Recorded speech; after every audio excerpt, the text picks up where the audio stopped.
নমস্কার, আমাদের জেঠিভাইজি কিচেনে আপনাদের সবাইকে অনেক অনেক স্বাগত। দেখুন তো আজ আপনাদের জন্য কি দারুণ একটা রেসিপি নিয়ে এসেছি।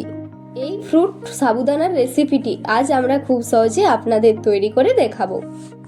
ফ্রুট সাবু তৈরি করার জন্য প্রথমে সাবুদানাগুলিকে গরম দুধের মধ্যে 1 ঘন্টার মতো ভিজিয়ে রেখে দিয়েছিলাম।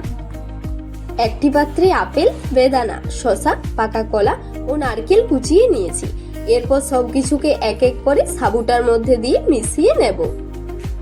বন্ধুরা, আপনারাও এরকম হেলদি এবং টেস্টি খাবারটি বাড়িতে তৈরি করে দেখতে পারেন। বন্ধুরা, আপনারা যদি সাবুদানাটাকে গরম দুধের সাথে একটু ফুটিয়ে নেন তাহলে আর ভিজিয়ে রাখতে হবে না এবং ঝটপট রেসিপিটি তৈরিও হয়ে যাবে। আপনারা চাইলে এই সুস্বাদু সাবুর ডেজার্টটি অনেকদিন ধরে ফ্রিজে স্টোর করে রাখতে পারেন এবং আপনারা প্রয়োজন মতো যে কোনো সময়েই খেতে পারবেন। দেখুন বন্ধুরা, আমরাও যেমন ভাবে একটা হাতার সাহায্যে খুব ভালোভাবে মিক্স করে নিচ্ছি, আপনারাও তেমনি একটি হাতার সাহায্যে খুব ভালোভাবে মিক্স করে নেবেন।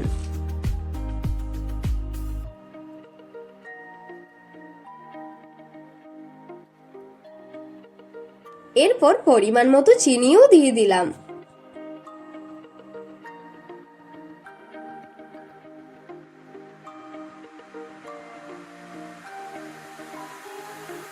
আপনারা চাইলে চিনির বদলে গুড় ব্যবহার করতে পারেন।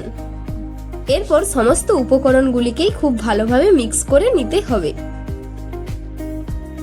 আশা করি আজকের এই সহজ ও ঘরোয়া রেসিপিটি আপনাদের খুব ভালো লেগেছে। আপনারা অবশ্যই একবার বাড়িতে চেষ্টা করবেন। কেমন লাগলো সেটা কমেন্ট করে জানাতে ভুলবেন না। যদি ভিডিওটি ভালো লাগে তাহলে একটা লাইক দেবেন, বন্ধুদের সাথে শেয়ার করবেন এবং আরো নতুন নতুন রেসিপি দেখতে আমাদের চ্যানেলটি সাবস্ক্রাইব করে পাশে থাকুন। আজকের মতো এইটুকুই। আপনারা সকলেই ভালো থাকুন, সুস্থ থাকুন। আবার দেখা হবে। আপনারাও জানেন যে একটা ভিডিও বানাতে কতটা পরিশ্রম ও সময় লাগে, কিন্তু একটা সাবস্ক্রাইব করতে 1 সেকেন্ডেরও বেশি সময় লাগে না। তাই আমাদের চ্যানেলটিকে খুব তাড়াতাড়ি সাবস্ক্রাইব করে পাশে থাকুন। ধন্যবাদ সকলকেই আমাদের ভিডিওটা শেষ পর্যন্ত দেখার জন্য।